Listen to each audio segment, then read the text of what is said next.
अस्सलाम वालेकुम वरहमतुल्लाहि वबरकातुहू। हबीब मिल्लत जनाब अकबरुद्दीन अवैसी साहब, मैं अकबर भाई जब मेरे बाजू आकर बैठे तो मैंने अकबर साहब को बताया कि अकबर साहब, ये इतने सारे आपके चाहने वाले हैं, लेकिन इनसे ज़्यादा चाहने वाले ये जो स्टेज के ऊपर खड़े हुए हैं ये लोग हैं। कल महाराष्ट्र के अंदर आंधी आ जाए, तूफान आ जाए, कुछ भी आ जाए, खबर में तो मेरा अकबर ही रहने वाला है। बहुत दिनों से इंतज़ार था तुम्हें कि कब आएंगे, ये लोग आ गए। अकबर अवैसी साहब, ये चिराग को देखकर मचल रही है हवा। मेरे शहर में कुछ दिनों से बहुत तेज चल रही है हवा। बना रहे हैं किस्से जो मेरी नाकामियों के, उन्हें क्या खबर है कि रुख बदल रही है हवा। अल्हम्दुलिल्लाह, मैं सबसे पहले तो अल्लाह रब्बुल इज़्ज़त का तहे दिल से शुक्रिया अदा करता हूँ। मैं जितना अल्लाह का शुक्र अदा करूँ वो कम है। ये मोहब्बतें, ये दीवानगी, ये जुनून पिछले 10 साल से आपने इसमें कमी नहीं, बल्कि हर बार ये बढ़ती ही जा रही है। आपने मुझे मौका दिया। बैरिस्टर असदुद्दीन अवैसी साहब, अकबरुद्दीन अवैसी साहब ने मुझ पर एतमाद जताया। 2014 में एमएलए बनाकर आप लोगों ने भेजा। 2019 के अंदर जब सारी दुनिया कहती थी कि एमपी बनना आसान नहीं है, लेकिन मेरे ये गयूर मुसलमानों ने, दलितों ने, पिछड़ों ने एक आवाज़ लगाई और अल्हम्दुलिल्लाह आपने पार्लियामेंट के अंदर मुझे भेजा। 2024 में जब हमें नाकामियों का सामना करना पड़ा तो यकीनन आप भी मायूस थे, मुझे भी अफसोस था, लेकिन उसके बावजूद भी मैं ये लेकर आगे बढ़ा कि आज जो भी होता है, अल्लाह जो भी करता है वो बेहतरी के लिए करता है। जो भी फैसला अल्लाह का होता है उसमें उसकी रजामंदी होती है। शायद हो सकता है कि अल्लाह ने वहां नाकामयाब किया था तो यहां कामयाब करने वाला है। अल्लाह ने यह सोचा होगा कि बैरिस्टर असदुद्दीन अवैसी साहब पार्लियामेंट में अकेले संभाल सकते हैं। असद साहब का वो बयान आज भी मेरे मोबाइल में है, जब असद साहब ने कहा था कि मुझे अफसोस है कि मेरा बाजू इम्तियाज जलील मेरे साथ में नहीं है।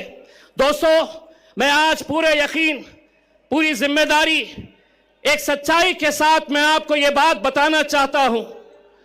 लोकसभा का इलेक्शन हारने के बाद मैंने असद साहब से कहा था कि असद साहब, मैं 10 साल यह आवाम ने मुझे अपने दिल में बसा कर रखी है, अपने कंधे पर बिठाकर मुझे 10 साल रखी है, अब किसी और को मौका देंगे। लेकिन असद साहब ने मुझसे कहा था कि इम्तियाज, आज महाराष्ट्र के अंदर जो हालात है, महाराष्ट्र के अंदर जो फिरका परस्ती है, कोई आवाज उठाने के लिए तैयार नहीं है। उन्होंने अपना हुक्म दिया कि किसी भी हालत के अंदर तुम्हें महाराष्ट्र की विधानसभा के अंदर जाकर इन लोगों की आवाज बनना है और लड़ना है हुकूमत से आंख में आंख डालकर। मेरे कायद का हुक्म सर आंखों पर, लेकिन आप वो साजिशों को भी समझिए कि जो आज एक उम्मीदवार को, मजलिस को खत्म करने के लिए कैसे कैसे हथकंडे अपनाए जा रहे हैं, क्या साजिशें खेली जा रही है।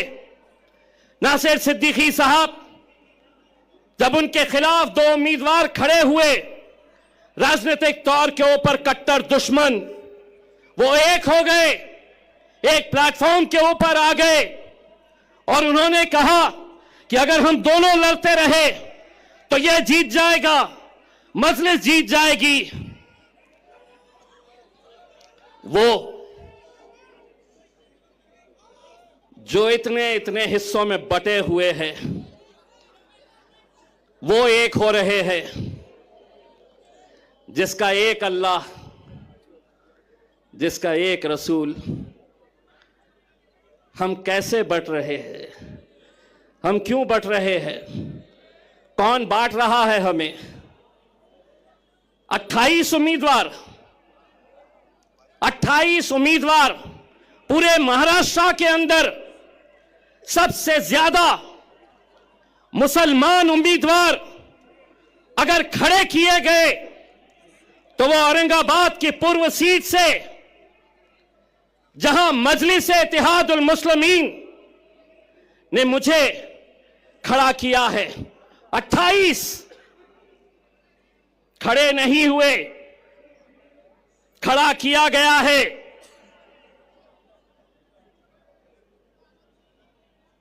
मिन्नतें की गई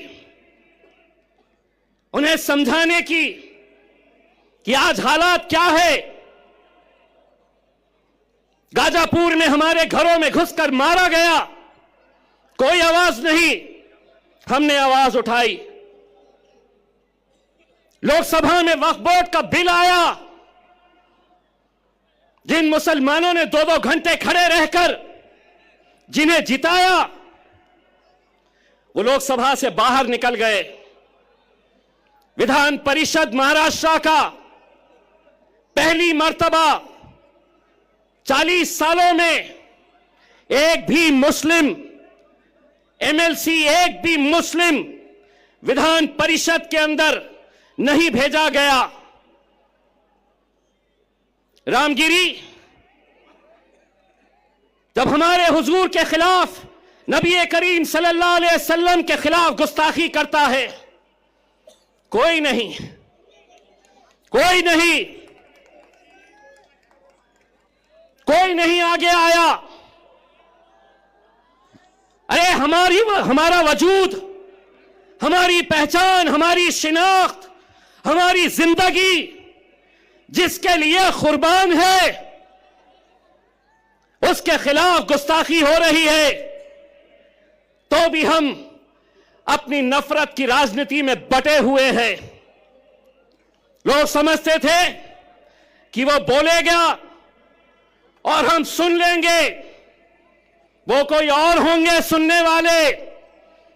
इम्तियाज जलील नहीं सुनेगा, तुम्हारे बाप से आंख में आंख डालकर टक्कर लेगा। एक आवाज हमने क्या लगाई? अल्हम्दुलिल्लाह पूरा हिंदुस्तान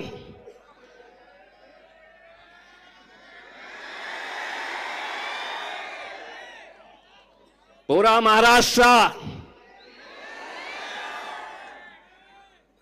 बोले इतने कहां से आए? इतने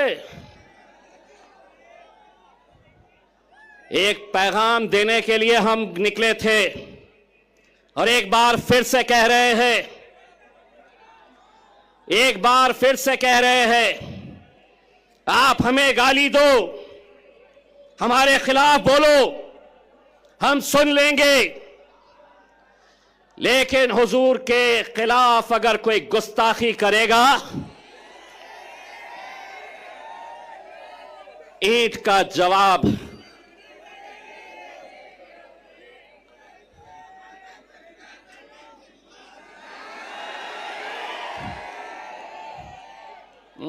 पुलिस वाले देख रहे मेरी तरफ, बोलता क्या पत्थर, पत्थर बोलता क्या? पत्थर बोला कि केस होता मेरे ऊपर। तो मैंने भी क्या बोला? ईंट का जवाब। जिसको समझना था वो समझ गया। हुकूमत को हम एक पैगाम देने के लिए गए थे मेरे भाई। वो पैगाम था, बनकर तूफान, बगावत का सैलाब आएगा, अगर जुल्म हद से बढ़ेगा तो इनक़िलाब आएगा। मेरे भाई, इस इलेक्शन के अंदर मुझे तो ऐसा लग रहा है कि जितने मुसलमान उम्मीदवार खड़े हुए हैं, उनकी लड़ाई भाजपा से नहीं है, उनकी लड़ाई शिवसेना से नहीं है। जहां 4 लोग जमा हो गए वहां बस इम्तियाज जलील, सिर्फ इसी का चर्चा। लेकिन हमारा मुकाबला भारतीय जनता पार्टी से है।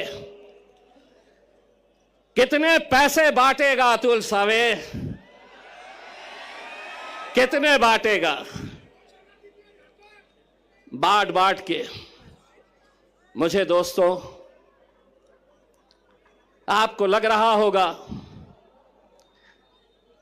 कि 28 में से 3 लोगों के फॉर्म रिजेक्ट हो गए, 10 लोग वापस हो गए। लेकिन कौन है ये वो 10 लोग? मैं नाम के साथ बताता हूं। समद बागवान इलेक्शन में क्यों खड़ा है? बोले मार्केट यार्ड में मैं फोन करता हूं तो कचरे की गाड़ी आती है, इसलिए मुझे एमएलए बनना है। मैं ऐसे लोगों को आपके सामने लाना इसलिए चाहता हूं कि कल 3 बजे तक जब वापस लेने का फॉर्म वापस लेने का वक्त था, मेरे लोग जा जाकर गिड़गिड़ा रहे थे। जानते हैं उस शख्स ने क्या जवाब दिया? अगर 5 लाख रुपए देंगे तो बैठता हूं, नहीं तो जल्दी बोलो, भाजपा वाले मुझे फोन कर रहे हैं इससे ज्यादा देने के लिए। ये दौर में हम आ गए हैं कि जहां कौम के 10-15 लोग पूरे लाखों लोगों की दलाली करने के लिए निकले हुए हैं। हर इलेक्शन के अंदर इलेक्शन को धंधा बना दिया गया है। बार बार 18 उम्मीदवार। मैं तो सलाम करता हूं एसडीपीआई के मेरे भाई कलीम को, जिसने खुद से कहा कि मैं बैठूंगा आपके लिए, कौम के लिए। कहां है? हाथ बताइए। मैं सलाम करता हूं ऐसे नौजवानों का।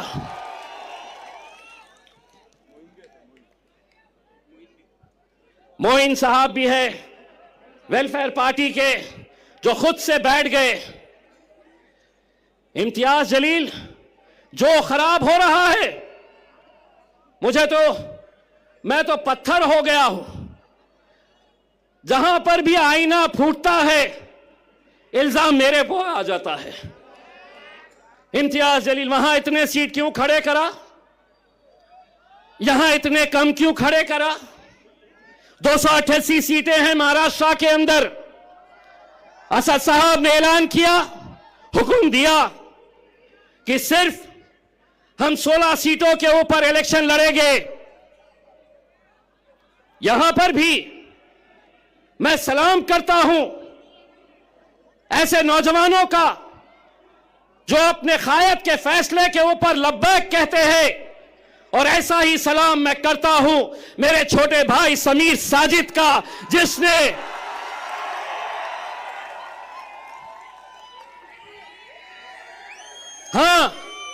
समीर साजिद भी नाराज हुआ, उसे भी थोड़ा गुस्सा आया। जानते हैं, जिस दिन असद साहब का फैसला आया उसके दूसरे ही दिन शहर के जितने भी मजलिसी मुखालिफीन हैं, उन्होंने समीर को फोन किया और कहा कि अब तू हमारे साथ आ जा, हम दिखाएंगे मजलिस को, हम बताएंगे असद साहब को, अकबर साहब को और इम्तियाज जलील को। लेकिन ये नौजवान लड़के ने कहा कि मैं पहले भी मजलिस में था, आज भी मजलिस में हूं और कल भी मजलिस में रहूंगा। समीर भाई, तुम्हारी कुर्बानी मजलिस भूलेगी नहीं। इलेक्शन जिस दिन खत्म होगा, इंशाल्लाह दूसरे ही दिन तुम्हें महाराष्ट्र की एक बड़ी जिम्मेदारी दी जाएगी इंशाल्लाह। मेरे भाइयों, कुछ उम्मीदवार आप देख रहे होंगे टिकट नहीं दिए,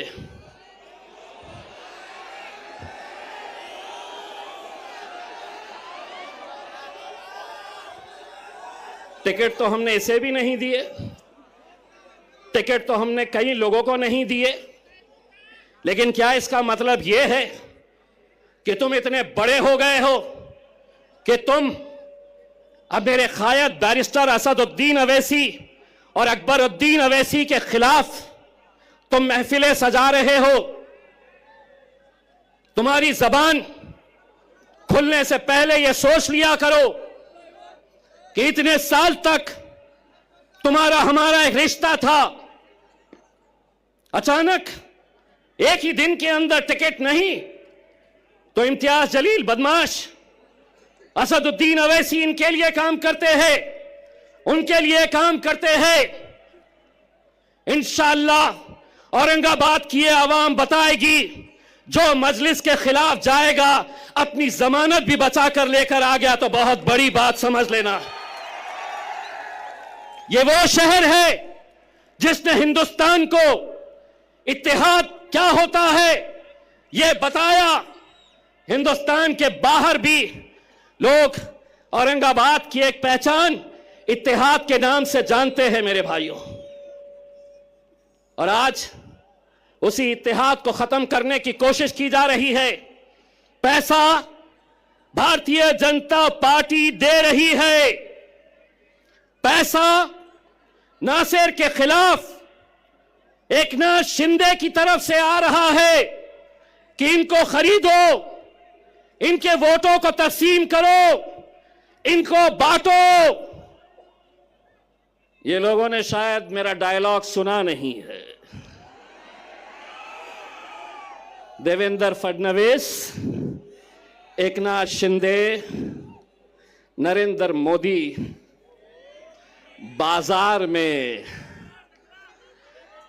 कुत्ते और बिल्लियों के बच्चे बिकते हैं, शेर के बच्चे बाजारों में बिकते नहीं हैं।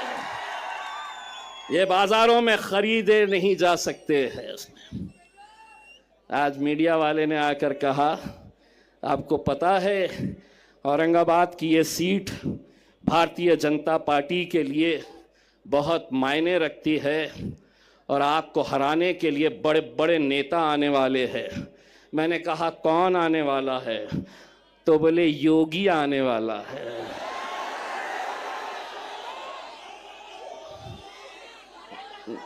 मैं बोला अच्छा टकलो टकलो यहां पर भी, लेकिन एक बात याद रखना टकलो, भाषण के बाद कटकट गेट में आके नान खलिया खा के जरूर जाना मेरे भाई, बहुत मजा आएगा। और योगी पे क्यों खत्म, लाओ जिसको लाना है। इतनी एक बात गारंटी के साथ कहता हूं, जहां तक नजर जा रही है देवेंद्र फडणवीस, एकनाथ शिंदे, अजीत पवार, शरद पवार, उद्धव ठाकरे, नाना पटोले, पूरे के पूरे आ जाओ, इत्ते जमा करके दिखाओ। ये अकेले किसके नाम पे आए हैं मालूम है? ये अकेले किसके लिए आए हैं? मेरा अकबर। 10 साल का इंतजार खत्म होने वाला है, पेटी बांध लो, मौसम बिगड़ने वाला है।